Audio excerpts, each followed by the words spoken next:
Ok, bonjour à toutes et à tous. Merci d'être là ce matin à Juvisy avec nous. Je suis Charlotte Recoquillon, j'animerai cette rencontre. Je suis ravie de participer à cette rencontre à l'invitation de Mich dans ce festival qui est une véritable référence. Donc ce matin, avec nos invités que je vais vous présenter dans quelques instants, on va discuter de la pratique de la compétition et de la performance au féminin et on va s'interroger sur cette question. Parce que le sport, souvent, par défaut, on pense aux hommes.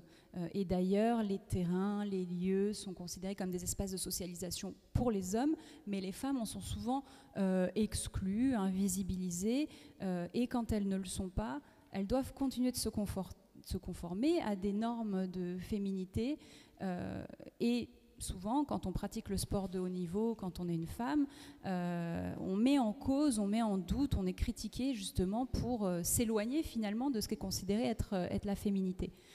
L'exemple qu'on peut avoir en tête, c'est celui des sœurs Williams, les tenniswomen, qui étaient considérées comme trop musclées et limite inégalitaires par rapport à leurs adversaires parce qu'elles ne correspondaient pas au genre féminin tel qu'il est considéré.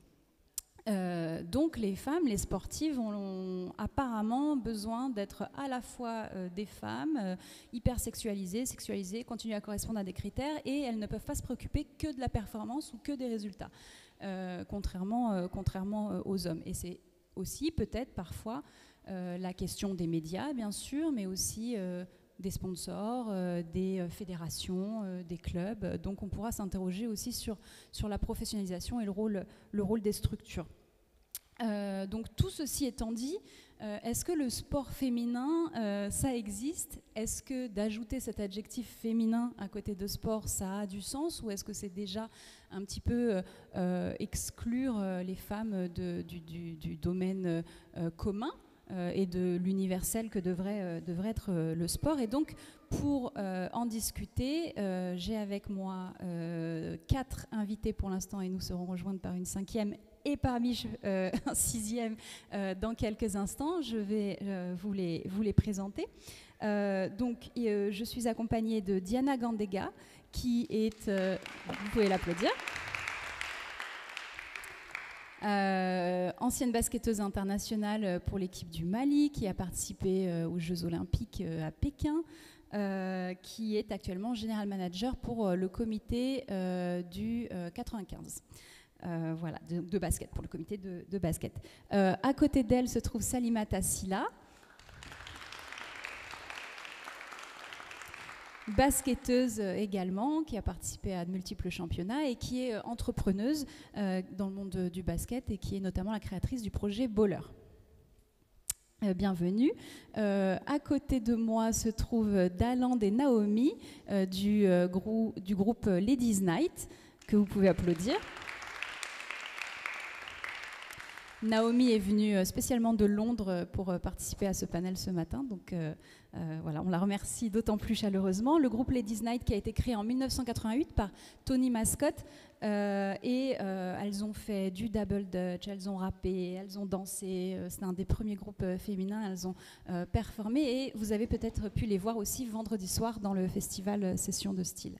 Et dans quelques instants, nous serons également rejointes par Lindsay, qui est une danseuse hip-hop du groupe Badness, qui a une carrière internationale, qui est très reconnue dans le milieu du battle, qui est également entrepreneuse, qui a gagné le championnat de session de style en 2014, qui a été jury en 2017, enfin qui a une carrière voilà, incroyable. Et elle nous rejoint dans quelques instants.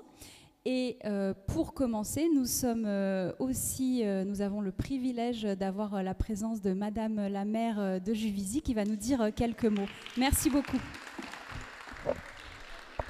Merci Charlotte. Bonjour. Bonjour. Bonjour. Bonjour à tout le monde. Moi, je vais dire grand-chose, si ça n'est évidemment remercier Mich et remercier Charlotte et toutes les personnes qui organisent ce moment qui est important ici à Juvisy au gymnase Ladoumec. D'abord, moi je suis évidemment très flattée que l'on puisse clôturer le festival hip-hop ici à Juvisy ce dimanche matin. Et puis je suis d'autant plus flattée que l'on puisse organiser ces conférences ici à Juvisy sur un thème qui m'est cher aussi, qui est celui de la place des femmes. Alors vous parlerez évidemment et vous allez partager votre expérience sur la place des femmes dans le sport de haut niveau. Moi j'ai une autre expérience qui est celui de la place des femmes dans la vie politique. En tout état de cause, quel que soit le milieu, je pense que c'est important et vraiment je remercie cette initiative qui est importante. J'espère qu'elle inspirera d'autres jeunes femmes et qu'elle leur donnera envie de faire comme vous et que vous serez des exemples. La place des femmes, c'est un sujet qui est important, c'est un sujet d'engagement et vraiment, je vous remercie infiniment de vous investir sur ce sujet. Moi, j'invite évidemment toutes les jeunes femmes à s'engager, que ce soit dans le milieu associatif, que ce soit dans des carrières sportives comme les vôtres, qui sont des carrières exigeantes et qui demandent à la fois beaucoup d'humilité et beaucoup de travail, évidemment. Et donc, moi, je me félicite de ça. Mesdames, je vous félicite. Bravo pour vos parcours. Merci de partager vos expériences avec nous et je suis sûre que vous serez des sources d'inspiration pour beaucoup d'entre nous et je remercie infiniment Mich d'organiser à chaque fois et de prendre des initiatives comme celle-ci. Donc je vous souhaite à tous un très bon dimanche et puis je vais quand même dire un mot du tournoi qui aura lieu ensuite, qui est organisé avec un club qui m'est cher, qui est l'Alerte de Juvisy Basket. Voilà, je voudrais remercier son président qui doit être quelque part là-bas, Luc Alcar. Je remercie évidemment Karim Osman et tous les bénévoles qui aujourd'hui se sont investis pour organiser ce tournoi. Je vous souhaite à tous une très bonne journée et puis de profiter de ce week-end qui vous promet d'être riche. Voilà, merci à tous. Merci beaucoup. Merci beaucoup pour ces mots qui déjà apportent beaucoup à notre discussion. J'en profite pour dire que cette rencontre est rediffusée en live stream sur la page Facebook Session de Style et que vous pourrez retrouver ensuite la captation sur YouTube dans quelques jours. Prochainement. Alors, on a commencé à l'annoncer un petit peu. Il est le créateur de ce festival, il est danseur, il est entrepreneur, il est artiste, il a beaucoup de talent et de récompenses. Il a gagné de multiples battles, compétitions dans le monde. Il a dansé à l'opéra, etc. Et puis, il organise des rencontres comme celle-ci pour vraiment repousser les frontières de ce que c'est la danse, le sport dans la communauté, etc. Donc, je vous présente Mich qui va nous dire quelques mots.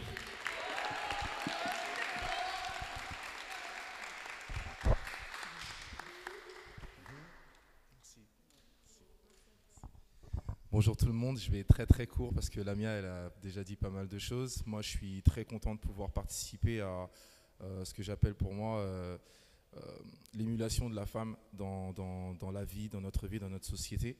J'ai envie de parler plutôt d'un geste humain. Plutôt que de parler de rapport au sexe avant tout, mais de rappeler d'un geste humain que nous nous devons de faire ça. Moi je participe et j'ai vraiment besoin d'avoir cette commune interaction avec la femme. Elle m'a beaucoup porté comme ma mère, comme ma femme, comme mes sœurs, comme mes grandes sœurs. Voilà, et que je trouve très important de pouvoir justement réaliser ce genre de projet. Et comme elle l'a aussi précisé Lamia, allez-y, participons ensemble à ce genre de projet, de pouvoir parler de nos expériences et de pouvoir investir le monde de cette manière et de partager surtout des messages. Voilà, je n'ai rien d'autre à dire, je vais laisser ces dames parler de leur expérience et de les partager avec vous. En tout cas, merci beaucoup d'avoir répondu à l'invitation et bonne session de style. Merci. Merci à toi pour cette initiative. Et en parlant de participation, je ne voulais pas encore préciser, mais vous êtes invité à intervenir Et si vous voulez poser des questions ou prendre la parole, n'hésitez pas, vous me faites un petit signe et puis on discutera tous et toutes ensemble. Alors, sans plus attendre, je vais commencer par donner la parole à qui veut la prendre avec cette question. Est-ce que la compétition, c'est différent pour les filles, pour les garçons? Est-ce que ça a du sens de poser cette question? Et est-ce qu'on peut même comparer? Qu'est-ce que vous en pensez? Alors pour moi, oui, la compétition est différente qu'on soit un homme ou une femme. Tout à l'heure, tu parlais de l'adjectif féminin. Est-ce qu'il avait sa place dans le sport féminin? Malheureusement, j'ai envie de dire oui. Parce qu'aujourd'hui, une femme n'est pas traitée, je mets entre guillemets, de la même manière qu'un homme sur un terrain, au niveau des médias, au niveau des salaires. Ça, on le voit dans la vie civile, mais c'est encore plus parlant dans le milieu du sport. Parce qu'aujourd'hui, dans le sport masculin ou dans le sport, un homme peut vivre à haut niveau de sa passion. Aujourd'hui, une femme qui joue je prends un exemple, en 2e division en France, voire 3e division, c'est impossible pour elle. Moi, ça a été mon cas. J'ai été joueuse professionnelle, donc j'ai pu jouer pendant quelques années avec le salaire, mais ça suffisait pas. Quand je suis redescendue d'un niveau, j'étais obligée de travailler à côté, ce qui est juste impensable dans le sport masculin aujourd'hui. Après, on parle aussi de sport féminin parce que ça manque de visibilité. Aujourd'hui, quand je vais dans les clubs, j'interviens en tant que général manager et que je parle de ma carrière à des jeunes filles, je leur pose toujours une question pour avoir l'impact qu'a le sport féminin en leur sein. Et quand je leur demande de citer des joueurs de foot masculins, ça fuse. Mbappé, Griezmann, etc. Je suis d'accord. On va faire la même chose pour l'équipe féminine de foot. Wendy Renard, oui, après. On fait la même chose pour les garçons. La NBA, allez, c'est reparti, LeBron, Kobe, etc. En féminin, WNBA, voilà. Alors, je leur dis, c'est pas de votre faute, parce que la culture du basket ne vous est pas inculquée. À vous d'aller la chercher aujourd'hui. Il y a les réseaux sociaux, il y a Internet, il y a tout ce qu'il faut pour pouvoir s'enrichir et comprendre notre pratique. Et les médias ne nous aident pas aujourd'hui pour le sport féminin. Il faut vraiment avoir des performances, arriver en demi-finale ou en finale d'une compétition internationale pour pouvoir passer sur les grandes chaînes. Aujourd'hui, un match de Ligue 1 bas de tableau, on va pouvoir le voir à la télé. Donc oui, aujourd'hui, on peut parler de sport et de sport féminin parce qu'on n'est vraiment pas à la même enseigne. Mais dans ce que tu dis, en même temps, je te relance, dans ce que tu dis, c'est pas que les médias, puisque la question des salaires, c'est pas les médias qui versent des salaires aux joueurs et aux joueuses. Alors c'est une question aussi de visibilité, c'est-à-dire que des sponsors qui n'investissent pas dans le sport féminin, il n'y aura pas la masse salariale qui va venir après. Tout descend en fait. Il y a tous les contrats de sponsoring, il y a, si je prends la WNBA, c'est parce qu'il y a une personne qui s'est dit, bon allez, je vais investir dans le féminin, que les franchises qui sont créées. Si je prends un club comme Las Vegas, bon, je suis désolée, je parle un peu basket WNBA, mais si je prends Las Vegas, c'est un club qui est sorti de sous terre, parce qu'il y a un entrepreneur, enfin un riche qui a dit, bon bah j'ai investi, mais sans ça, il ne se passe rien. C'est parce que c'est une question d'argent. Alors malheureusement, comment faire? Démarcher des sponsors, etc. pour pousser. Chez les garçons, ça vient tout seul. Parce que c'est populaire, parce qu'il y a des joueurs qui portent le sport. On parle de Mbappé, on sait que c'est du foot, etc. Je dis Diana Taurasi, je ne suis pas sûre que beaucoup de personnes sachent que c'est l'une des meilleures joueuses au monde au basket. Donc oui, il n'y a pas que les médias. Il y a beaucoup de sponsoring, etc. Mais si aussi les médias mettaient de la lumière sur notre sport, peut-être que ça intéresserait, des personnes investiraient, ça redescendrait aux joueurs, aux joueuses. Et là, oui, peut-être qu'on pourrait vivre de notre sport. Merci beaucoup. Salimata, sur cette question de la performance entre les femmes, les hommes, la compétition, est-ce que c'est la même chose de jouer au basket Déjà, bonjour à tous. Je suis super contente d'être ici. Merci pour m'avoir accueillie. En tout cas, je suis super contente de partager ce talk avec vous. Pour répondre à ta question, je pense que c'est un problème d'éducation sur ce qu'est le sport en général et le sport pour les femmes et pour les hommes. On a l'habitude de comparer la pratique masculine à la pratique féminine, alors que c'est totalement faux. Parce que dès l'origine, on ne naît pas avec les mêmes égalités d'un point de vue physiologique. Donc ça veut dire que les hommes, ils ont une force physique qui est bien plus forte que celle des femmes. Alors pourquoi on attend des femmes qu'elles dunkent? On n'a pas besoin de dunker. On a juste besoin d'avoir... On a d'autres qualités. Donc le basket, pour moi, c'est le même pour tous. Quand la famille du basket, c'est vraiment un petit cercle, quand on va à un événement, on ne dit pas oui, on va à un événement de basket féminin. Non, on va au basket. Et le basket, j'ai l'impression que c'est l'un des sports qui en tout cas inclut plus facilement l'homme et la femme. Quand on va à des matchs ou des événements de basket masculin, on voit à la fois des filles et des garçons en dehors du terrain. Et quand on va à des événements 100% féminins, on voit à la fois des filles et des garçons et des hommes et des femmes. Et je pense que c'est vraiment un problème d'éducation, comment on arrive à déconstruire ce schéma de oui, faut jouer comme un garçon, être une femme, jouer comme un garçon pour être forte. Ben non, quand je suis forte, c'est que je suis rapide, je fais des passes, je dunk pas, je tire à 3 points. Ben ouais, c'est ça en fait. C'est ça être forte. Et c'est ça être tout simplement faire... je pense que c'est vraiment un problème d'éducation dès le plus jeune âge. Et en même temps, vous m'avez dit toutes les deux, quand on a préparé cet entretien, que vous étiez entraînés notamment beaucoup avec des garçons dans le streetball et que ça vous avait aidé à être encore meilleur. Voilà. Donc, est-ce que vous pouvez en parler un petit peu de ça ? Alors, je dirais, j'ai eu cette discussion il y a très récemment avec Bakary, donc Bakary Sako, qui est mon mentor, c'est comme mon père, et c'est lui qui m'a poussé à entreprendre depuis plus de 6 ans. Et il m'a dit, la réalité, c'est que c'est un problème de motricité. C'est que quand on est petite, on nous dit, quand tu arrives au parc, va t'asseoir. Parce que tu es une jeune fille, il ne faut pas que tu te salisses. Et les garçons, ils apprennent à tomber, ils apprennent à sauter, ils apprennent à tout simplement à travailler leur motricité. Et nous, les femmes, on a du mal là-dessus. Et tout se joue là-dessus. Si on arrive, entre guillemets, à être plus mobile que les garçons, on gérera aussi bien qu'eux, malgré le fait qu'on n'ait pas la même physiologie. En tout cas, c'est mon point de vue. Alors, je rejoins ce que tu disais quand tu dis, quand tu es une fille, on te dit, tu arrives au parc, va t'asseoir. Moi, j'ai dû attendre 1 an et demi pour pouvoir jouer dans un terrain qui était pris par des garçons. C'est-à-dire que j'ai commencé le basket, j'avais 14 ans, donc assez tard. Je venais avec mon petit ballon de basket à Porte de Clignancourt, où j'ai grandi. Et tous les samedis soirs, ça joue. Jusqu'à présent, ça joue encore. Je rentrais dans la salle et on me disait, va t'asseoir, en fait. Donc j'allais sur le côté, je shootais. Ça durait 1 heure et demie et je revenais le samedi d'après. Et je revenais le samedi d'après. Ça a duré 1 an et demi.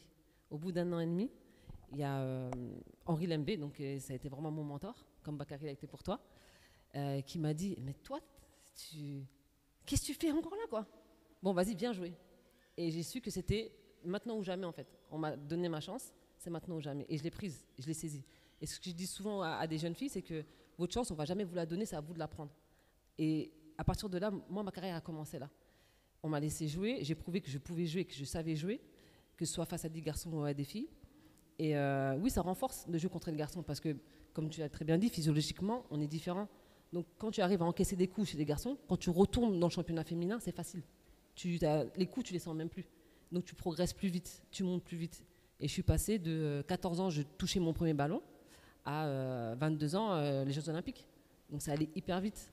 Et moi, je le dis souvent, c'est que moi, mon centre de formation, ça a été la rue. Et je remercie justement ces garçons qui m'ont forgé ce caractère en me laissant peut-être pendant 1 an et demi sur le côté.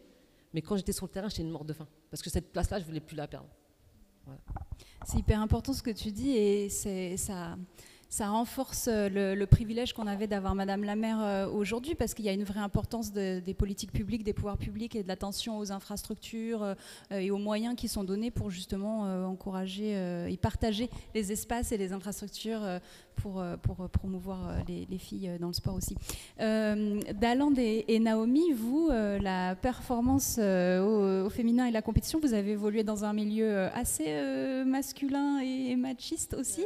Qu'est-ce que vous en pensez ? En fait, nous, on était un groupe de danseuses. On faisait de la danse, du double dutch et on rappait. Et on a commencé le groupe a été créé en 1988 par un danseur qui a décidé, il s'est dit oui, il y a trop de...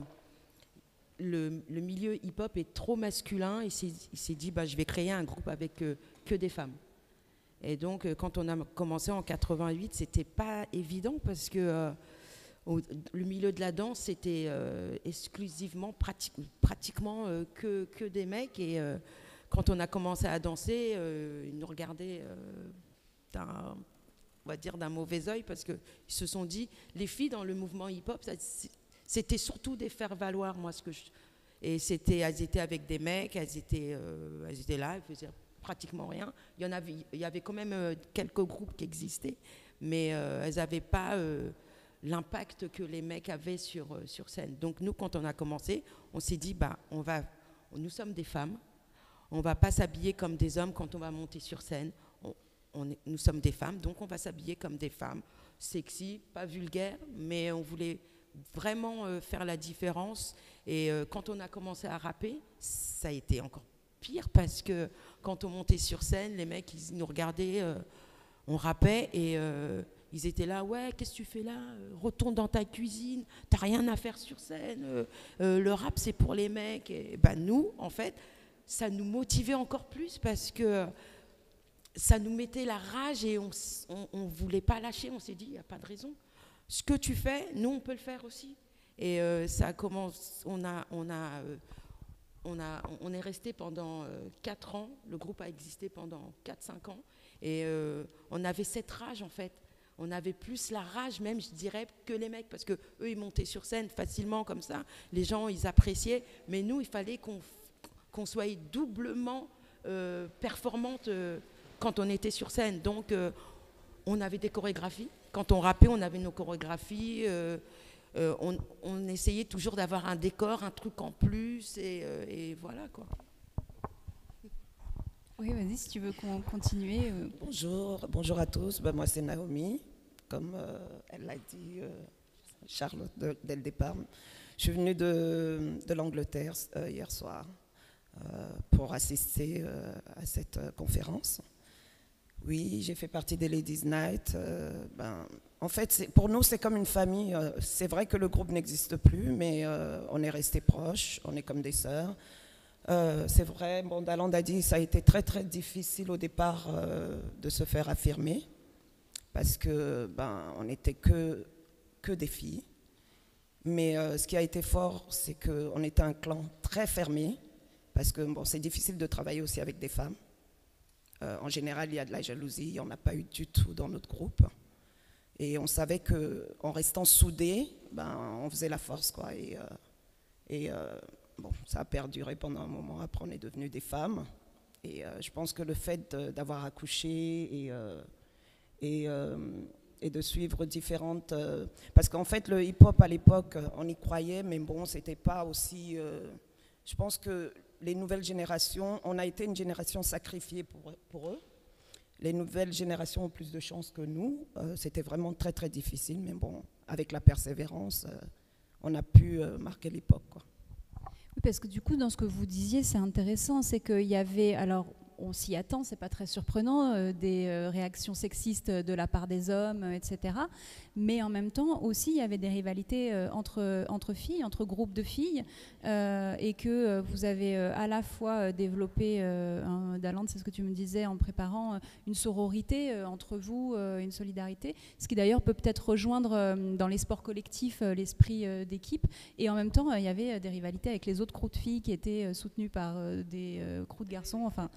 Oui, en fait, les autres, nous, on était soutenus aussi par les Buffalo, parce que Tony Mascott, celui qui a créé les Ladies Night, faisait partie des Black Panthers, Buffalo, et il y avait d'autres groupes de filles qui étaient soutenus aussi par des groupes de garçons.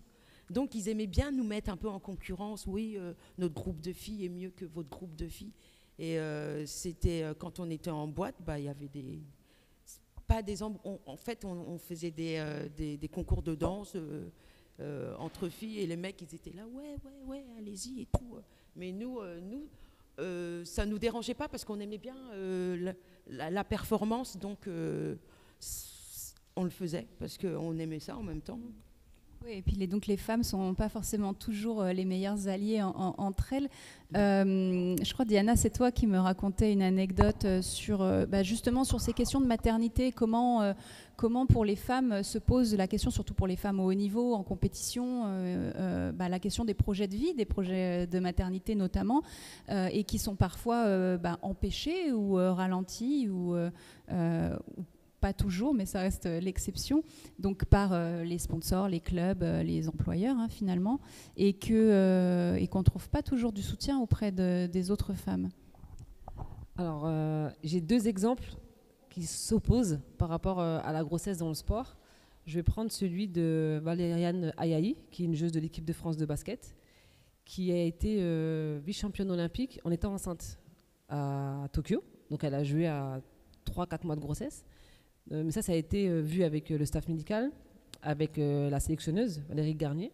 Et c'est resté sous couvert. Personne vraiment l'a su. On l'a su quelques jours après la médaille. Donc elle a été soutenue. Par contre, je vais prendre un exemple opposé d'une joueuse de WNBA, d'Erika Ambi, qui a joué pour Los Angeles Aces. Sa coach est une femme, pourtant, qui s'appelle Becky Hammon, qui est pareil, une légende du basket. Et tout le monde s'est dit, elle va être soutenue. On est aux États-Unis, c'est un peu plus ouvert qu'en France, basket, il y a la vraie culture du sport là-bas. Elle est tombée enceinte après avoir signé son contrat. On va l'accompagner. Becky Hammon l'a tradée. Donc en trade, ça veut dire qu'on lui a dit, on ne veut plus de toi. Tu changes de club. Donc ça a fait un tollé. La joueuse a porté plainte. Il y a eu une enquête de la WNBA. Et la coach, Becky Hammon, donc ça date d'il y a 1 mois, c'est récent, a été suspendue sur 1 ou 2 matchs. Donc peanuts. Donc c'est Becky Hammon qui a plus été protégée par la WNBA que la joueuse de Las Vegas, qui a été tradée à Los Angeles.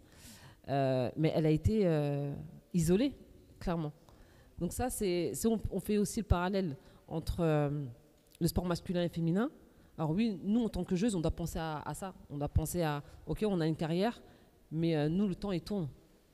Le temps, il tourne. Donc qu'est-ce qu'on fait? On fait une pause pendant notre carrière, mais on risque d'être ghosté, et ça peut s'arrêter. Ou sinon, on a la chance d'être entouré, encadré, et ça peut repartir. Comme Ayayi, ou comme Clarisse, qui vient d'être championne du monde avec judo. Elle a accouché, elle est championne du monde. Pourtant, elle n'a pas été soutenue par sa fédération, mais elle a son staff, elle, qui a été là pour elle. Donc c'est vraiment, on ne peut pas généraliser le cas de la grossesse chez la femme dans le milieu du sport. Ça dépend de ta fédération, de ton entourage, de ton sport, de qui tu es. Et c'est pas évident. C'est pas évident.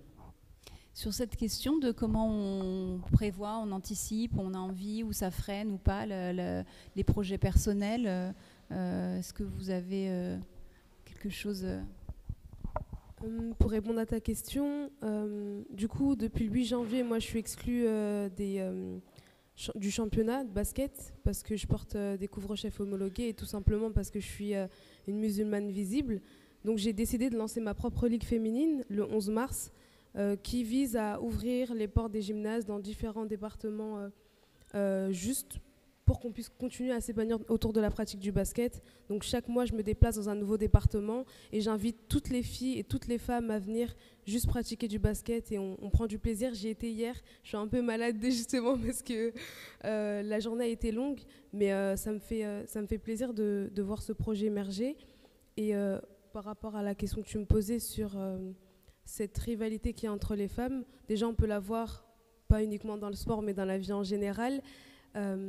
Mais quand j'ai lancé cette ligue, j'ai vu peut-être 80% d'hommes, alors que c'est une ligue féminine, et 20% de femmes. Et on se dit, attends, c'est un projet que j'ai fait. En fait, c'est un projet qui est fait par nous et pour nous. Donc moi, je suis une femme, et je suis une femme musulmane visible. Et il faut voir les femmes musulmanes visibles qui sont dans le basket, qui sont mes copines des fois, hein, qui n'ont même pas partagé. Mais c'est pas grave. C'est pas grave, parce qu'au final, le projet il fait sens, le projet il répond à un réel besoin, donc je m'en fiche de qui partage ou pas, parce que l'objectif c'est que tous les jours, on puisse permettre à des femmes et des jeunes filles de pouvoir s'épanouir autour de la pratique. Merci beaucoup. Vous vouliez... Oui, vous pouvez.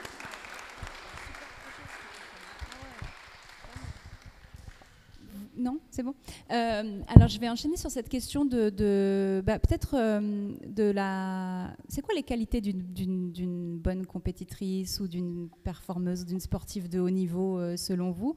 Et est-ce que c'est des qualités qui peuvent être définies par le genre ou c'est complètement autre chose et ça n'a pas de sens? quoi les qualités d'une bonne compétitrice? Qu'est-ce qu'il faut pour gagner? Il faut être motivé, il faut aimer ce qu'on fait, donc, et la persévérance. En fait, pour moi, il faut être motivé. Quand on a l'amour de ce qu'on fait, comme nous à l'époque, on adorait la danse. En fait, on vivait que pour ça. On se levait le matin, on dansait. Des fois, on était dans une petite pièce de peut-être 16 mètres carrés. Et on se retrouvait à 8 ladies à l'intérieur.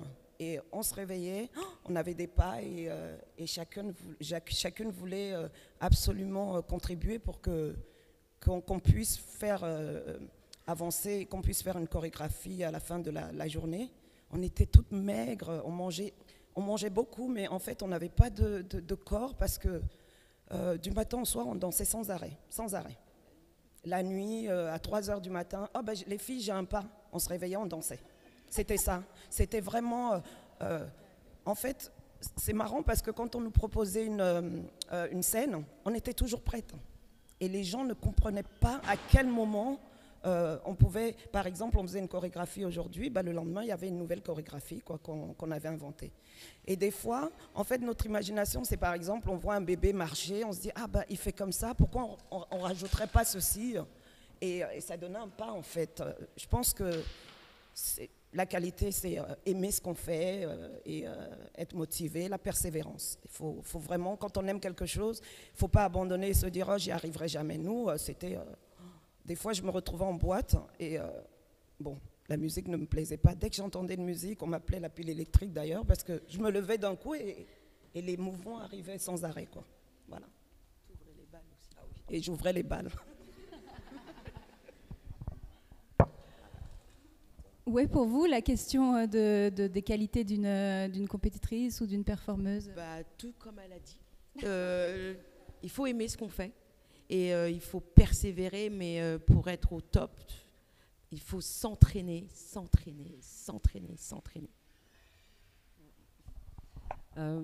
On va se rejoindre, je pense, dessus. Après, le mot que j'aime bien utiliser, c'est le mot résilience. C'est vraiment faire preuve de résilience, ne rien lâcher, être déter. On peut le dire de n'importe quelle manière qui existe, mais c'est faire preuve de résilience.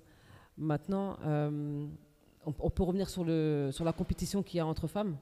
Dans le milieu du sport, je ne sais pas comment c'est exactement dans le milieu du rap ou plus culture, mais au niveau sportif, ça fait mal.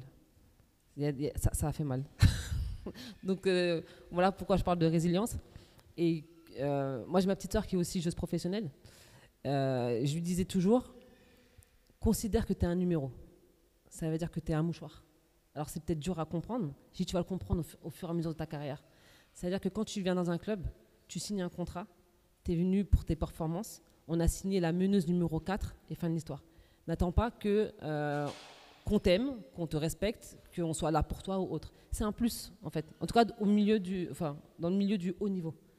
Quand tu auras compris ça, ça va te permettre d'avoir une armure et toutes les attaques que tu vas pouvoir recevoir, elles ne vont même pas t'atteindre. Parce que tu sais que c'est le milieu business, en fait. Le sport, c'est vraiment un milieu business en haut. Et il y a beaucoup de joueurs et de joueuses à qui on ne prépare pas à recevoir des coups et on part vite sur du burn-out, sur de la dépression ou sur autre chose qu'on ne parle jamais dans le milieu du sport. Vraiment, il y a des sportifs, quand ils finissent leur carrière ou en pleine carrière, ils te racontent leur vie au quotidien, ils sont au plus bas. Je dis, mais comment tu peux être au plus bas? Tu gagnes des millions, tu es vu par tout le monde, t'aime, etc. Il dit, oui, mais l'envers du décor, toute la pression, les critiques qu'on a quand on est mauvais, quand on est bon, on est en haut, quand on est mauvais, on n'est plus personne, c'est compliqué. Donc, je pense que la résilience et comprendre qu'on n'est qu'un numéro ou qu'on n'est qu'un mouchoir, une fois que c'est acquis, plus rien peut nous arrêter, vraiment. Je les rejoins un peu toutes. J'aimerais ajouter que sur la question du genre, il n'y a pas de débat. En tout cas, j'espère que tout le monde a en tête que quand on est une compétitrice ou qu'on est un compétiteur, on l'est dans l'âme. Moi, je le suis, mais depuis ma naissance. Et si j'avais été un garçon, ça aurait été la même chose. Et je pense que c'est vraiment la passion et la persévérance qu'il faut garder en tête. Quand tu es passionné par quelque chose, en fait, tu lâches pas. Tu lâches pas parce que c'est en toi. C'est comme ce que tu disais, tu entends une musique, elle t'anime, tu te lèves. En fait, ça va de soi. Dans vos réponses, alors il y a plusieurs directions possibles parce que vous avez toutes mentionné des choses hyper intéressantes, mais on parle beaucoup du monde du sport, mais aussi, peut-être parlons de la société et de comment les sportifs sont accueillis ou reçus dans la société et notamment sur la question du corps que j'ai tilté quand tu dis on était toutes maigres, ça me refait penser voilà, aux injonctions qu'il y a sur les corps. On doit toujours ressembler à ci, à ça. On voit que par exemple les sponsors vont choisir des athlètes qui sont considérés comme plus belles ou plus mieux vendre le parfum et c'est ça qui va aussi leur permettre de peut-être mieux s'entraîner, d'avoir des meilleures conditions de travail. Donc on voit bien que tout ça reste très enfermant finalement, qu'il faut toujours concilier mille choses. En fait, dans le domaine de la danse, nous, quand on a commencé, on faisait des télés avec des artistes. Et je me souviens, on dansait avec Yannick Noah pour la saga Africa. Au début, on dansait avec lui, puis du jour au lendemain, on nous a enlevés pour mettre des mannequins qui ne savaient même pas danser. Et c'était comme ça. Du coup, on ne représentait plus le type qu'il fallait pour danser. Et avec, comment il s'appelle, c'était qui? On devait faire un clip avec je ne sais plus qui. On a fait le casting, on a été prise pour le casting. Après que le producteur est arrivé, il a dit non, il me faut des filles plus grandes, style mannequin. Et quand la personne qui faisait le clip lui a dit mais elles ne savent pas forcément danser. C'est des mannequins, c'est pas des danseuses. Il fait non, ça fera mieux. Et le clip, il était tout éclaté parce que c'était des meufs qui bougeaient, qui ondulaient, une danse approximative, mais ça lui allait, quoi. Et voilà. J'aimerais juste rajouter, je suis tout à fait d'accord avec ce que tu viens de dire. Après, ça dépend de chacun. Moi, je sais que j'aime beaucoup les soins, j'aime beaucoup le make-up. Tout le monde sait chez moi, c'est mon addiction un peu. Donc, je suis une basketteuse. Quand je suis sur le terrain, on me dit que je joue comme un garçon. Mais quand on me voit dehors, on dit « Ah, mais toi, tu fais du basket ?» Je dis « Ouais, viens me voir jouer seulement. » Mais on peut être les deux. Et je pense qu'on n'a pas besoin d'être mis dans des cases. Et il ne faut pas qu'on nous mette dans des cases. Moi, quand je vais dehors, j'aime mettre des talons, j'aime être bien habillée, j'aime être belle. Et sur le terrain, j'aime être aussi belle et bien jouer, quoi. Donc je pense qu'il n'y a pas de... faut même pas en discuter. On est des femmes avant tout. Ouais, on voit bien que vous faites exploser les cases, justement, et en étant vous-même, c'est magnifique. Est-ce qu'il y a une différence entre la France et à l'étranger? Comment ça se passe? C'était la question qu'il ne fallait pas me poser, en fait. On est le seul pays au monde à interdire des femmes portant le voile à pratiquer plusieurs sports. Parce qu'il faut savoir qu'à l'international, il n'y a aucun débat. En France, la Fédération française de hand l'autorise. Le foot l'interdit, le basket l'interdit aujourd'hui. Donc on se dit déjà, partout dans le monde, c'est autorisé. Mais en France, les fédérations ne sont même pas alignées. Donc qu'est-ce qu'on peut en dire? Honnêtement, je n'ai pas de mots. J'ai la réponse, hein. Je sais que je dérange parce que je suis trop intégrée, parce que je peux parler, je sais parler français. Ah, bah oui, parce que je suis née en France quand même, parce que j'ai des postes à responsabilité, je travaille en marketing dans un équipementier et j'ai une communauté, j'ai de l'influence et ça dérange. Bah pourquoi ça dérange? Je suis née ici, non? Pourquoi ça dérangerait? Mais oui, ça dérange malheureusement. Sur l'étranger, la France, la compétition, la place des femmes entre l'étranger, toi qui as concouru pour le Mali. Alors moi, je vais parler de la différence en termes de femmes, mais on parlait make-up. Hein. Voilà, c'est vraiment un autre sujet, mais quand tu vois par exemple les joueuses de WNBA, elles sont filmées, elles passent à la télé. Ah, c'est les plus belles perruques, hein. C'est les plus beaux make-up, c'est les plus belles ongles, c'est la sape. En fait, c'est le match avant le match. C'est-à-dire que l'avant-match est hyper important parce que tu as le petit défilé. Et chez les garçons, c'est pareil. Pour les hommes aussi, ouais. Voilà. Chez les garçons, c'est aussi pareil maintenant.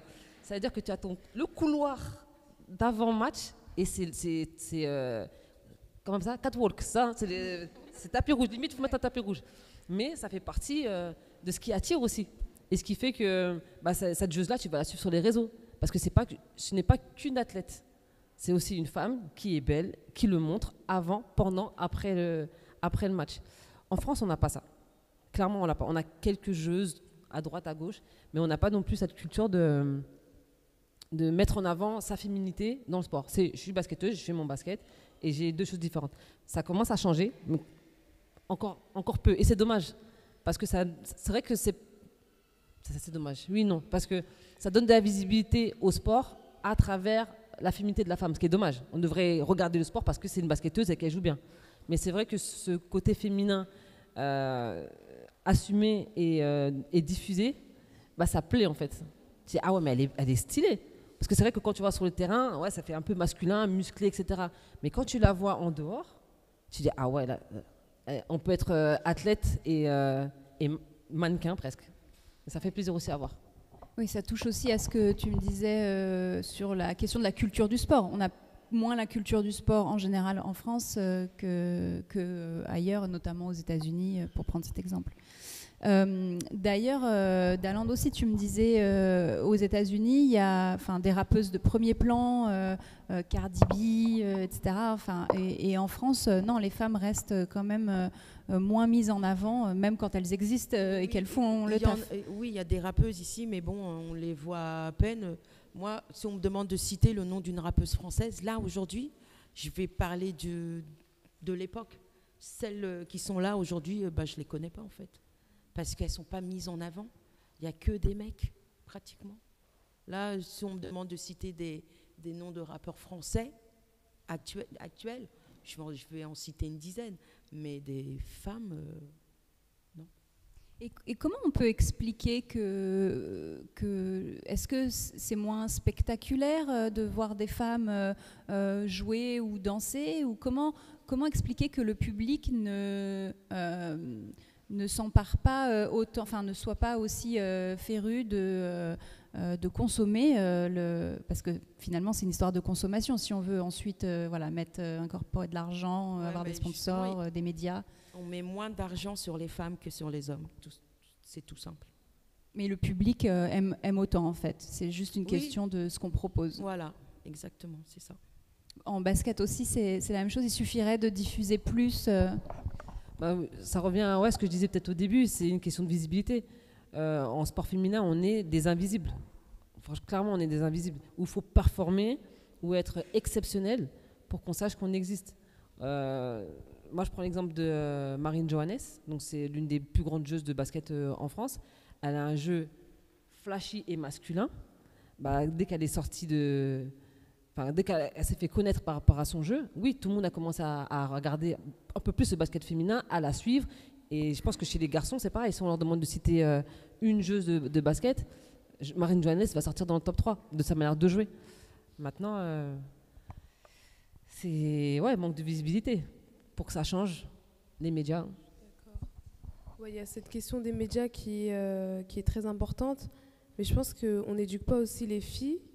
Et il y a un point qui est important, c'est que quand tu es une basketteuse de haut niveau, Diana, tu pourras le dire, mais tu n'as pas le temps d'être autre qu'une joueuse de basket. Parce que tu dédies déjà assez de temps pour la pratique, tu t'entraînes 2 fois par jour, tu as entraînement et déplacement chaque week-end. Donc comment tu arrives à être aussi une femme, prendre du temps à faire des médiadés, aller à la rencontre d'événements, prendre la parole, etc. En fait, ça nécessite beaucoup de temps. Et malheureusement, les garçons, on inclut ça dans leur journée, et chez les filles, on ne l'inclut pas du tout. Donc je pense qu'il y a ce premier point-là. Et aussi, les filles, tout simplement, elles ne sont pas éduquées. Est-ce que vous voyez des femmes en France qui font du basket à haut niveau prendre la parole? Marine Johannes, c'est un bon exemple. Elle est incroyable sur le terrain, mais elle ne prend jamais la parole. Et parce qu'elle n'est pas à l'aise. Et moi, je suis OK sur le fait qu'on ne soit pas à l'aise. Mais pour qu'on soit mise en avant, il faut qu'on puisse prendre la parole aussi. C'est intéressant.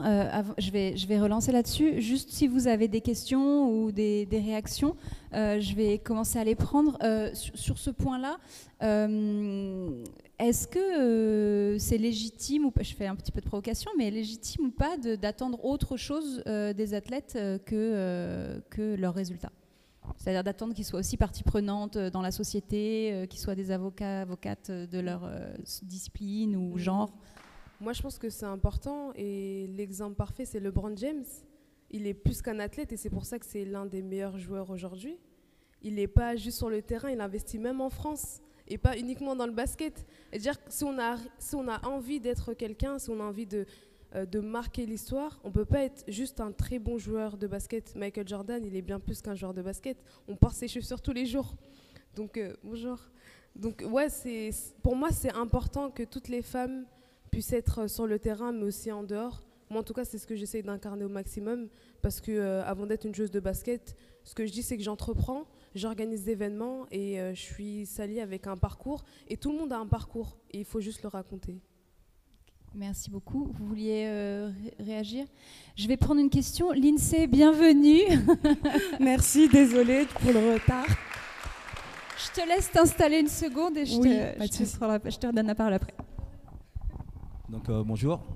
Donc j'avais deux questions. La première, donc j'ai remarqué donc sur la présentation que tous les quatre, donc pour Sally et Diana, donc vous avez eu un mentor, Bakary et Henri.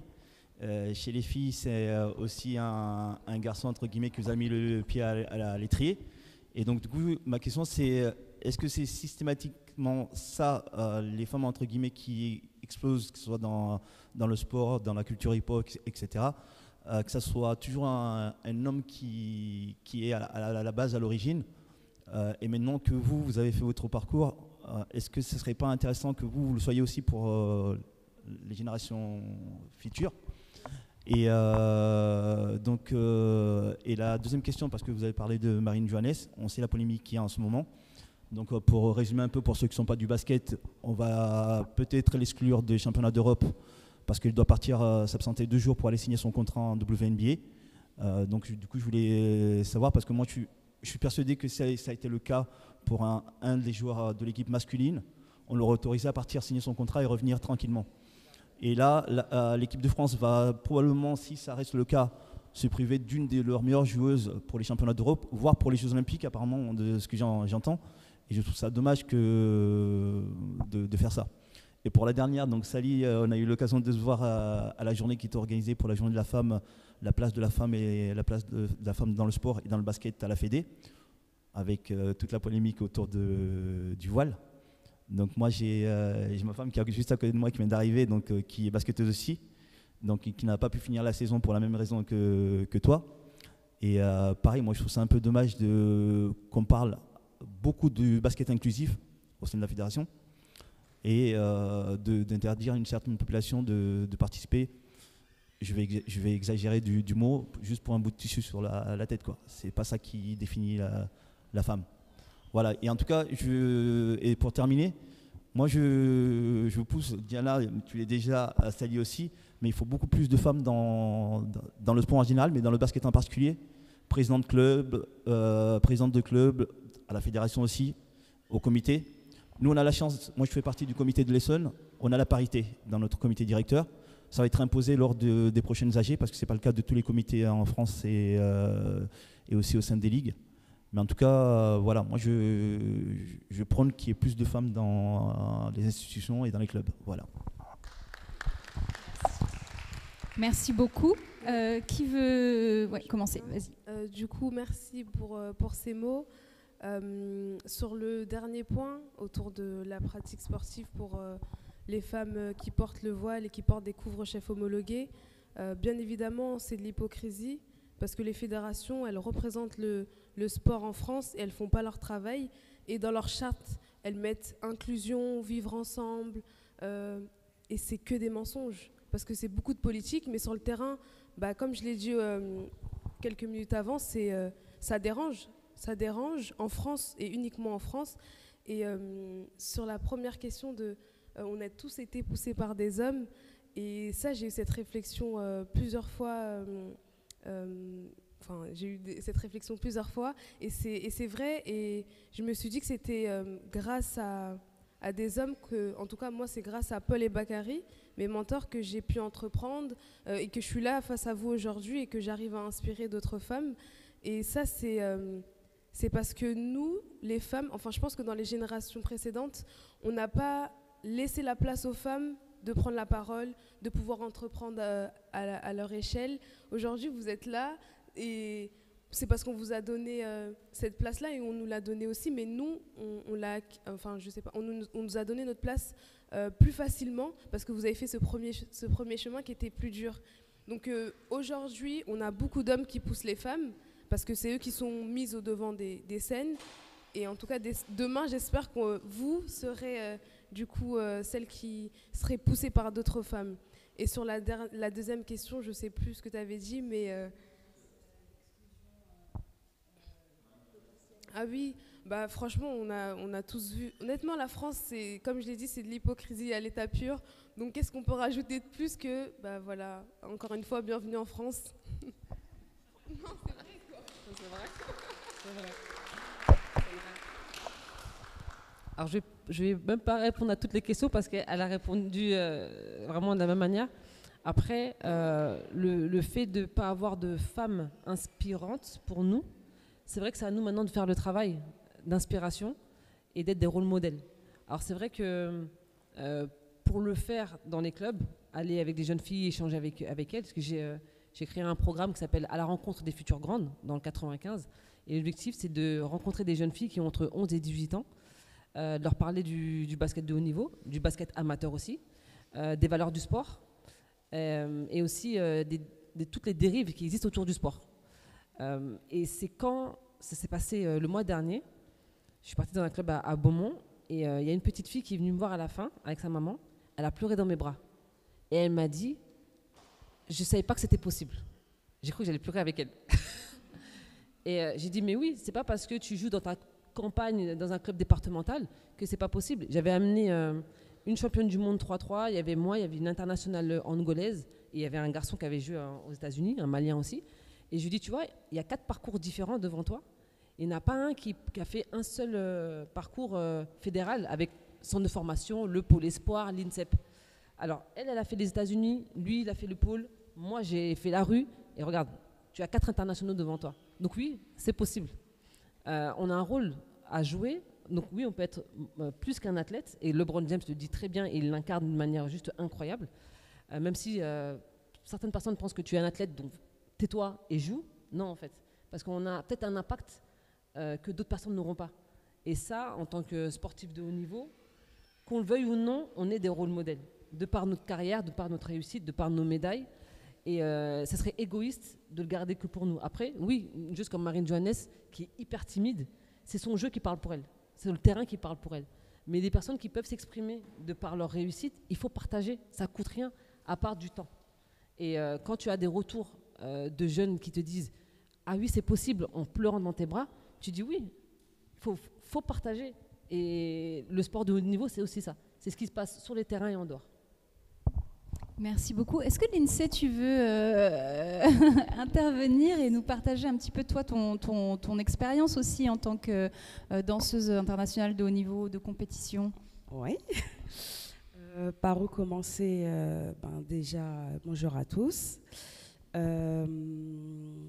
Mon parcours, ça a été, j'ai commencé les événements et les battles en 2009, donc ça fait déjà plusieurs années. Et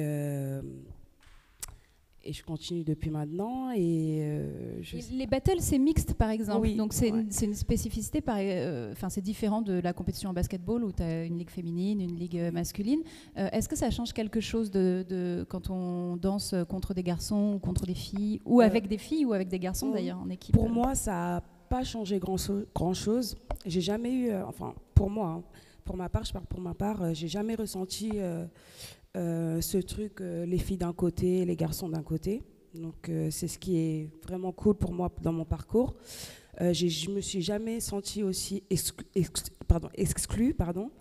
Donc voilà, mais c'est vrai que dans le monde hip-hop, il y a cette parité où les garçons sont toujours plus amènes à être plus mis en avant, on va dire, plus mis en avant que les femmes. Mais après, c'est une bataille qu'on essaye de changer chaque jour, quoi. Merci beaucoup. Vous aviez quelque chose à ajouter? Une autre question, alors. Bonjour. Alors, c'est pas une question, c'est une remarque, c'est pour répondre à ce que vous avez dit. Quand vous avez parlé du fait qu'il y avait des personnes inspirantes qui étaient majoritairement des hommes pour ces femmes-là, Moi, j'ai tendance à dire que la dynamique, elle est en train d'être inversée, parce qu'aujourd'hui, moi, c'est des personnes comme, comme Sally qui m'inspirent, parce que moi, j'ai rencontré Paul et Bakary aussi, et maintenant, tout ce que fait Sally, c'est vrai que, parce qu'elle ne parle que de ce qu'elle fait en grand à Boller, mais elle fait plein d'autres petites choses à côté, où elle est responsable. Moi, c'est des personnes comme ça qui m'inspirent à entreprendre, à voir, et il y a une chose que je regrette, et je suis née à Juvisy, enfin j'ai grandi à Juvisy, j'y habite encore, et des rôles modèles comme ça on n'en trouve pas en banlieue parisienne. Moi j'ai dû aller à Paris pour les trouver, et c'est quelque chose que je regrette, et j'espère moi être un rôle modèle pour les personnes qui sont en banlieue ou même à Juvisy un jour, parce que je trouve que c'est des choses qui manquent, mais en tout cas heureusement que ça existe aujourd'hui. Merci Sarah. Bonjour. Moi, en fait, c'est pas une question, c'est plutôt quelque chose à dire. Ma sœur, elle regarde une série sur un groupe de filles qui rappaient, qui s'appellent les Dynasty Girls, je crois, et qui rappaient. Puis en fait, elles racontaient leur histoire. Puis j'ai trouvé ça émouvant parce que pendant qu'elles rappaient, elles racontaient des histoires qu'elles avaient vécues. Puis je voulais vous demander si vous avez vécu des histoires et puis vous avez raconté en rappant. Oui, en fait, nous, nos textes étaient très féministes, et on parlait de sujets d'actualité qui, malheureusement, sont toujours là. On parlait des femmes battues, les enfants maltraités et tout ça, sujet d'actualité malheureusement. Et en fait, ça ne plaisait pas. Moi, je me souviens qu'une fois, on avait un concert exclusivement féminin, il n'y avait que des filles sur scène, et on a un texte qui s'appelle « Femmes battues ». Et pendant qu'on rappait sur scène, il y avait un homme qui était devant nous, et il nous montrait du poing pendant toute la durée de la chanson. Donc, en fait, on était en train d'envoyer un message, mais lui, il ne l'a pas réceptionné. Il était menaçant, en fait. On rappait, et du coup, quand c'était ma partie, je me suis mis face à lui, et je suis restée face à lui, et j'ai terminé mon couplet, et il est resté comme ça. Et j'ai trouvé ça inadmissible. On était en train de dénoncer quelque chose, et lui, en fait, il confortait l'idée que c'est normal qu'on frappe une femme. Parce que quand des femmes sont sur scène en train de parler d'un sujet triste, un sujet on parle de femmes qui se font battre par des hommes, quoi. Il y en a qui meurent à cause de ça. Et lui, il n'a rien trouvé d'autre à faire que de nous montrer du poing pendant toute la durée de la chanson. Ça montre bien qu'il n'y a pas seulement faire tomber les murs et les barrières, etc. Mais il y a des résistances en face et des gens qui ont vraiment pas du tout envie que vous arriviez en force. Oui, une autre question ou remarque? Oui, alors bonjour à tous et merci d'être là. Je suis Madame Fidèle, je suis la présidente de Toy Spirit. Certains d'entre vous me connaissent et bienvenue pour celles qui ne me connaissent pas. Et je ne fais que vous regarder depuis tout à l'heure. Et c'est très impressionnant ce que vous dites. Et j'ai vécu certaines choses aussi avec certains d'entre vous, notamment Lindsay. Et quand je la vois toujours en train de danser. Et c'est quelque chose qui est resté en mémoire. J'étais très contente à l'époque. Et je ne te vois plus beaucoup, mais bon, c'est pas grave. Au contraire, tu es devenue l'ambassadrice et je ne peux être que fière. Voilà. Alors, dans ce que je vais vous exprimer, il y aura aussi des questions, des conseils, plein d'autres choses que j'ai ressenties. Donc, j'ai noté pas mal de trucs. Vous avez parlé au départ de la réussite. Et donc, je me suis dit que, bon, dans la réussite, il faut croire à ce qu'on est en train de faire. Parce que malgré qu'il y a la persévérance et tout le reste, vous seul pouvez me faire croire que ce que vous êtes en train de faire, vous y croyez. Et pour cela, vous devez me le montrer. Et comme ça, je vais vous suivre. Vous pouvez persévérer, vous le faites, mais il y a une manière de me le montrer. Donc, vraiment, il faut que c'est la première des choses, Ça, je suis sûre, je le maîtrise, j'irai jusqu'au bout. Et vous aurez toujours sur votre chemin les personnes qui vont vous suivre et d'autres qui ne vont pas vous suivre. Au départ, c'est toujours bof. Mais c'est vous, dans cette croyance et surtout à ce que vous allez mettre en acte, poser comme acte, qui va entraîner le reste, les personnes qui ont traîné les pas ou qui ont eu envie de saboter, parce que j'ai ressenti une certaine humanité qui prenait un peu le dessus sur certaines choses, parce que quand on passe le cap d'être visible, vous avez systématiquement les jalousies. Mais il ne faut pas que l'humain prenne le dessus. L'humain, c'est quoi en ce moment-là? C'est écouter ce qui se passe. Ça vient saturer l'espace que vous avez prévu, que vous voulez mettre en place. L'humain, c'est normal. On voit les enfants, on en parle, on leur montre ce qu'il y a à dire, mais c'est ce que vous ressentez. On a dit, on a fait, autour, ça va saturer un peu votre objectif. Et donc, qu'est-ce que je vous dirais aussi? Il y a beaucoup de sacrifices dans tout ça. Vous sacrifiez beaucoup. Mais pourquoi? C'est parce que, quelque part, vous êtes choisi en quelque sorte. Ça ne veut pas dire que les autres ne sont pas choisis. On n'est pas... Moi, je viens d'Afrique. On n'est pas né le premier pour rien. On a été choisi par quelqu'un. Et si vous arrivez à certains endroits, c'est que vous avez été fait pour ça ou vous êtes choisi pour ça. Donc, systématiquement, dans votre organisation, dans votre envie de faire quelque chose, vous mettez une part de sacrifice et qui ne sera jamais payée et qui ne sera jamais comptabilisée et qui devrait normalement, au contraire, vous aider à réussir ce que vous avez envie de faire. Cette part est très importante. Elle peut aller au-delà même de votre famille. Elle peut aller le sacrifice est vraiment une grosse part dans votre réussite. Je ne rentrerai pas dans les détails. Et donc, je disais aussi que vous devenez les ambassadrices de tous ces jeunes. Vous montrez l'exemple. Parce que vous avez vécu une situation et vous avez passé le cap d'un certain niveau. C'est à vous de redonner à ces personnes-là. C'est à vous de leur dire, venez, vous allez aussi réussir. Merci madame pour ce que vous avez donné comme exemple tout à l'heure. Et c'est ça. Moi, dans l'association Toi Spirit, j'ai beaucoup plus la partie sociale. Ça veut dire que quand les enfants rentrent dans la salle en septembre, je les vois tous. Certains sont au coin du mur. Certains sont recroquevillés sur eux parce qu'ils ont peur de se mettre en ligne pour commencer à danser. La première semaine, c'est dramatique pour certains. Mais ils ont envie de faire. Pourquoi? Parce qu'ils ont vu des personnes danser et dans leur cœur, ils ont envie de participer aussi. Mais comment? Et donc, c'est là mon rôle. Pendant qu'ils sont le prof est en train de faire la danse, de leur dire faites les pas, ainsi de suite. Moi, je repère qui traîne, qui n'a pas envie, enfin, qui est-ce qui n'arrive pas et qui se remet encore derrière. Et derrière cela, je fais le briefing avec la personne qui est devant en leur disant, vous avez 2 ou 3 qui sont toujours derrière, ils ne veulent pas passer devant, passez-les devant. Et voyez un peu leur mouvement. Et avec les parents, c'est pareil. Oui, mon enfant ne bouge pas, oui, il est toujours dans le coin, mais il danse dans sa chambre et dès qu'il entend la musique, il y va. Donc, quelque part, c'est le public qui lui fait peur. Il a peur du regard des autres. Et la danse, je parle particulièrement de la danse, parce que j'y suis depuis quelques années, et j'ai aujourd'hui mes petites filles qui font le basket, et la danse leur donne une confiance en soi. Parce que danser devant les gens, ce n'est pas facile. Et pour danser, il y a plusieurs éléments de base.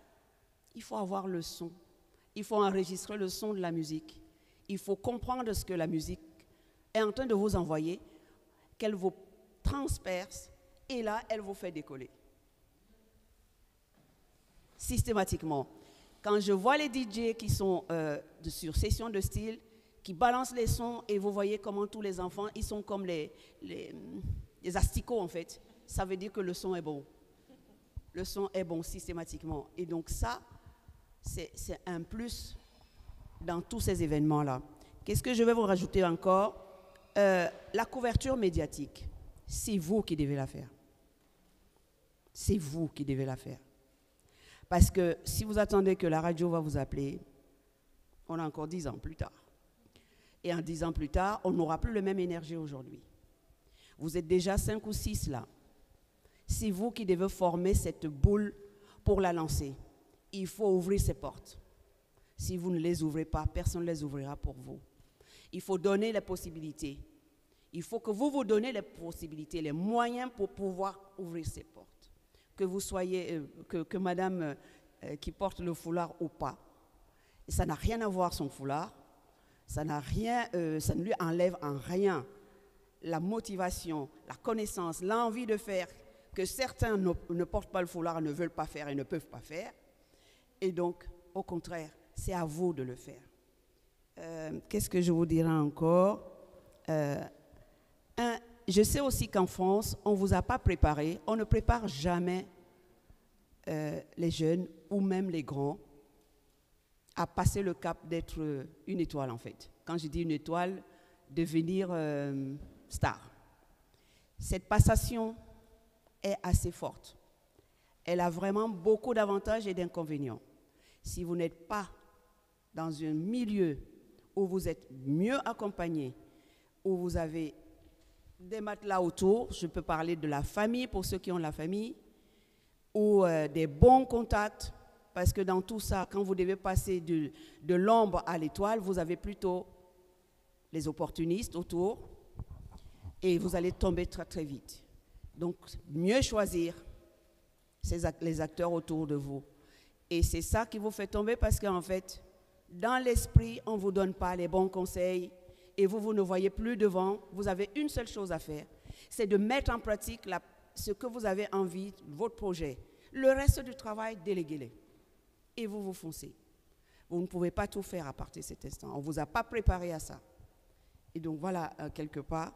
S'il y a autre chose, je vous redirai encore, mais je vous remercie. Merci beaucoup. On va devoir s'approcher de la fin et de la conclusion. Alors effectivement, c'est intéressant. On voit bien que même quand la victoire ou la réussite est individuelle, en fait, c'est tout un collectif. Il y a des entourages, il y a les hommes ou les mentors ou les gens qui ont poussé, qui ont aidé. Il y a les familles aussi qui donnent de l'espace et de la possibilité de s'entraîner, etc. Et puis on comprend bien avec tous vos témoignages à quel point vous êtes des modèles et vous incarnez en étant et en respirant même vos performances, vos sports. Je vais très très rapidement vos 2 remarques, comme ça après ce sera votre mot de conclusion. Ok. Merci. Bonjour monsieur, dames. J'ai tenu à prendre la parole. Je suis monsieur Naouza, conseiller du président des Comores en charge de l'agence des sports. Être ici présent, déjà ça me conforte. D'être là, écouter, voir tout ce qui se passe autour des sports féminins, surtout de la danse, de la culture, de la musique. Donc je tiens d'abord à vous remercier, vous toutes, de tous les efforts que vous êtes en train de témoigner et de montrer l'exemple pour les jeunes filles du monde entier, en particulier ici en France, de vous encourager, d'aller toujours en avant. Parce que l'émancipation de la femme, elle est en mouvement d'une manière exponentielle, elle ne s'arrêtera jamais. Personne ne va pas l'arrêter et on vous donne toujours nos soutiens à ce que vous soyez les ambassadrices de nos jeunes filles pour qu'elles prennent aussi le devant pour prendre la responsabilité au niveau de la société parce que le développement de nos sociétés respectives passe par le développement de la femme. Merci. Avant de passer le micro, juste pour répondre à la jeune fille, parce que j'ai bien aimé ce que tu as dit. Donc, Madame le maire n'est pas là, mais au moment où elle a été élue en 2014, ça a été une première sur Juvisy, parce que c'est la première fois qu'une femme arabe, musulmane et enceinte en plus à ce moment-là est élue maire de Juvisy. Donc, c'est quand même une personne qui inspire. Et moi, il y a beaucoup de femmes qui m'ont inspiré, que ce soit des militantes, Angela Davis, Rosa Parks, Winnie Mandela, Dulcie September et bien d'autres. Mais je voulais juste dire un petit mot sur Diana que je connais très bien et qui est plus qu'une amie, qui est une sœur. parce que j'ai fait beaucoup de voyages avec elle en Afrique, et dire aussi qu'elle m'inspire beaucoup, parce qu'en plus d'être une femme forte, qui a beaucoup de connaissances et de la compétence, c'est aussi une maman qui déchire, et comme quoi on peut allier les deux. Et donc merci à toutes les 5 d'être là.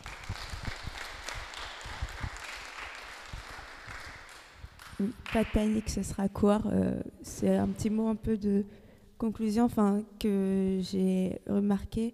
C'est notamment avec les Ladies Night, qui dans les années 80, où c'était pas du tout accepté, que c'était très difficile pour une femme de danser dans ce milieu-là, dans le hip-hop dans les années 80, et qu'on voit le parcours, et Lindsay qui nous partage aussi son parcours, où on voit qu'il y a eu du chemin, parce que déjà pour elle ça a été beaucoup plus facile grâce aussi à ce que les femmes avant ont fait, et je pense que la présence aussi des femmes avant, il y a l'éducation qui passe par la discussion, etc., mais il y a aussi une éducation qui se fait par la présence. Voilà, ce qui devient normal, c'est ce qu'on a l'habitude en fait de voir. Plus on voit des femmes dans le milieu, plus ça devient normal, et moins c'est choquant, même s'il y a toujours ce problème de visibilité. Du coup, dans la communauté, ça se normalise, mais maintenant la visibilité, c'est que ça se normalise au niveau aussi du public, notamment pour le sport et pour toutes les disciplines. Mais j'ai trouvé intéressant de voir qu'il y avait une évolution aussi des générations, et j'espère que nos générations aussi évolueront dans le côté positif sur l'inclusion des femmes. Elles ont l'air bien parties d'ailleurs. Un mot de conclusion chacune, et peut-être de réponse aussi à un des commentaires. Le mot de la fin, c'est merci de m'avoir permis de m'exprimer aujourd'hui.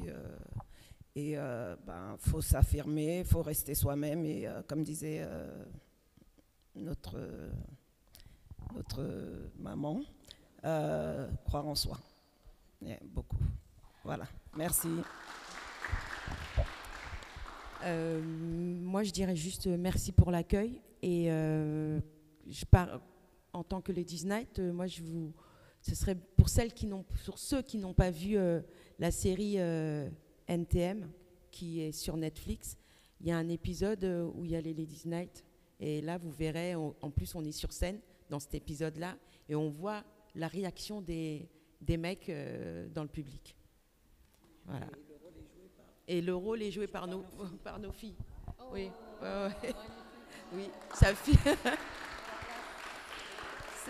sa fille joue son rôle et la mienne joue mon rôle. Ouais. Et il va y avoir un film sur les Ladies Night qui est en préparation.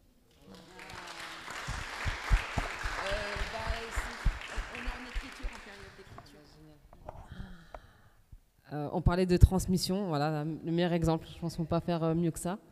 Donc merci à tous pour ce moment. Merci Mich pour l'invitation, merci Karim pour la recommandation. Ça a été un super moment. Après, je pense que tout ce qu'on a pu dire, j'espère que ça a pu vous toucher un peu, en aider certaines peut-être. Je pense que la transmission, c'est la base. Ne pas garder en soi ce qu'on a pu gagner, comment on a pu grandir. Soyez pas égoïste, ça peut aider demain sans même qu'on puisse le savoir. Donc continuons à partager. La dame l'a très bien dit, c'est à nous d'être les médias de demain, à notre manière. Et rien qu'aujourd'hui, ça a du sens. Merci beaucoup. Pour le mot de la fin, je voulais déjà remercier Dieu d'être là aujourd'hui. Vous remercier vous pour nous avoir donné l'opportunité d'avoir cet espace sain où on peut discuter des vraies choses, parce que c'est pas donné à tous. Merci aux intervenantes. Je vous connaissais pas, mais du coup, toi je t'ai déjà vu, mais du coup je vous connaissais pas, mais c'est super inspirant ce que vous faites. Diana, on se connaît déjà, mais merci pour ce moment d'inspiration. Et non, tout simplement, je dirais que s'il y a un conseil que je pourrais donner, c'est que sachez que vous avez une lumière en vous. Juste, il faut la trouver et aller la chercher. Moi, par exemple, c'est le basket. Ça a changé ma vie, que ce soit sur le terrain et en dehors, et j'ai jamais lâché. Donc, à vous d'aller chercher votre lumière.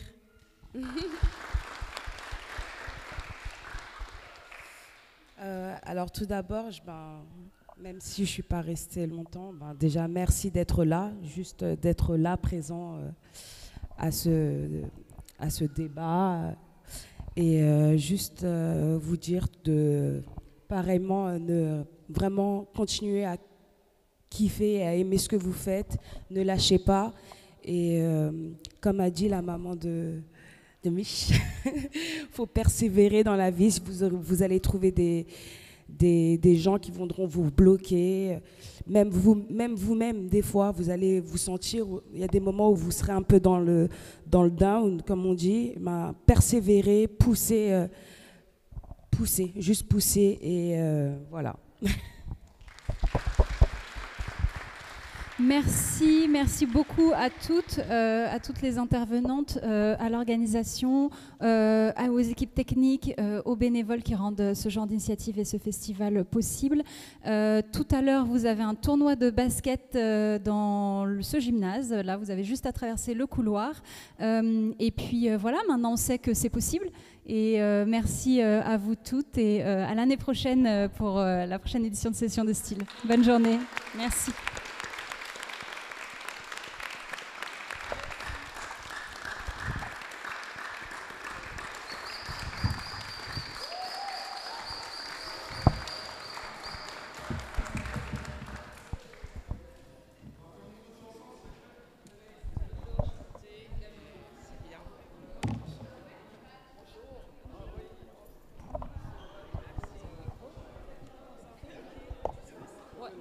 Oui, bien sûr, on va prendre une photo.